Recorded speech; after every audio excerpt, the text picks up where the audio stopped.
Saya tidak peduli siapapun Anda. Anda pernah bermaksiat, Anda pernah berbuat salah. Kita manusia yang tidak luput dari dosa. Tapi saya ingin berikan tawaran dari Al-Quranul Karim. Quran surah keempat An-Nisa ayat 100, posisi paling kiri sebelah bawah. Pernah ada orang berbuat maksiat yang tak terlukiskan. Ada seorang yang pernah bunuh orang. Bunuhnya bukan 1, 2, 100 orang. Tak terlukiskan bilangannya.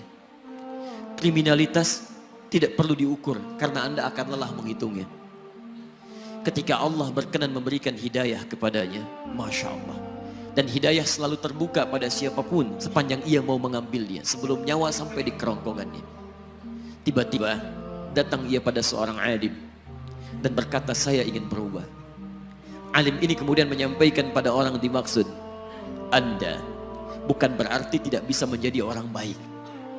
Hanya Anda tinggal di lingkungan yang tidak mendukung Anda jadi baik. Keluarlah dulu dari tempat itu. Pergilah ke majlis ilmu sifulan, tempatnya ada di sana.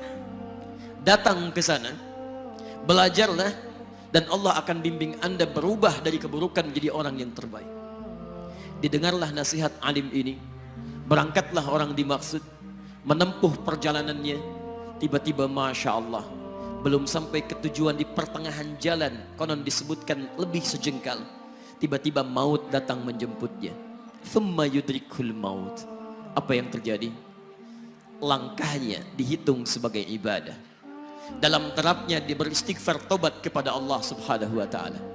Taubat yang menghadirkan cinta Allah subhanahu wa ta'ala. Quran surah kedua ayat 222 di ujung ayatnya. Innallaha yuhibbut tawwabin. Allah mencintai orang-orang taubat. Dan cinta Allah menghadirkan ampunan bagi seluruh dosanya. Quran surah ketiga Ali Imran ayat 31, paling kiri sebelah atas. Qul in kuntum tuhibbunallaha fattabi'uni yuhibbukumullah. Allah cintai orang yang mau taat pada Rasulnya. Lihat, ketika Allah mencintai seorang hamba, wa yaghfir lakum dzunubakum, Allah ampuni seluruh dosa-dosanya. Derap langkahnya menghadirkan istighfar, taubatnya menghadirkan cinta Allah menghadirkan seluruh ampunan bagi dosa-dosa yang ia miliki. Maka apa yang terjadi? Di tengah perjalanan maut menjemputnya, thumma yudrikhul maut faqad waqa'a ajruhu 'ala Allah. Dan pahala diberikan kepada orang tadi. Di jalan, maaf, maut datang, taubat diterima, dosa diampuni, dan amalan didapati dengan derap langkahnya. Maka apa yang terjadi? Thumma yudrikhul maut faqad waqa'a ajruhu 'ala Allah. Pahalanya dituliskan oleh Allah, dakhalal jannah, kata Nabi, masuk surga orang ini. Anda bisa bayangkan, pernah bunuh orang 100 orang, mabuk tak terlukiskan, kriminalitas tak perlu dihitung. Ketika dia mau bertobat, datang ke majlis ilmu, Masya Allah, meninggal di tengah jalan, kata Nabi, dakhalal jannah. Bertobat diampuni dosanya, derap langkahnya ada pahalanya, dakhalal jannah. Turun ayat untuk melukiskan tawaran yang sama kepada kita. Wa may yuhajir fi sabilillahi yajid fil ardi muraghaman katsiran was'a.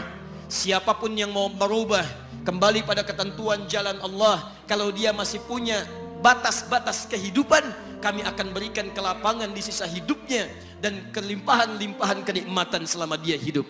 Wa may yakhruj min baitihi muhajiran ila Allahi wa rasulih. Namun bila ada di antara mereka baru ingin berhijrah, ingin berubah jadi lebih baik dalam pandangan Allah dan Rasulnya, tiba-tiba thumma yudrikul maut, baru keluar dari tempat dia tinggal, belum sampai ke tempat dia belajar, datang maut menjemputnya. Faqad waqa'a ajruhu 'ala Allah. Kami terima semua amalnya, kami ampuni dosa-dosanya, dan kami tuliskan namanya di dalam surga.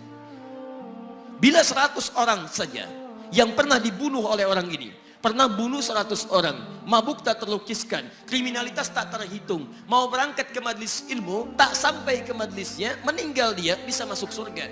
Masa Anda yang tidak pernah bunuh orang? Ada yang pernah bunuh orang di sini? Boleh angkat tangan? Ada polisi di sini, langsung saya sampaikan insyaallah. Anda gak pernah bunuh orang, Anda tidak pernah mabuk, Anda tidak pernah berbuat kriminalitas seperti orang dulu. Salah, wajar, tapi pintu tobat terbuka untuk kita semua. Masya Allah, Bedanya dengan orang tadi belum sampai ke majelis ilmu. Anda sudah hadir di dalamnya, langsung di rumah Allah, diberikan tempat yang terbaik dan kita akan belajar. Kalau dengan semua ini belum mempermudah Anda ke surga, dengan cara apa lagi Allah mesti mengantarkan Anda ke surga? Kalau dengan duduknya Anda di sini belum mau juga bertobat, dengan cara apa lagi Allah harus membimbing Anda bertobat? Kalau dengan seperti ini belum juga Anda taat kepada Rasul, dengan cara apa lagi Allah mesti meyakinkan Anda untuk taat kepada Rasulullah SAW? Karena itu teman-teman sekalian, mari kita pelajari ilmunya, dan dengan ilmu itu akan membimbing kita insya Allah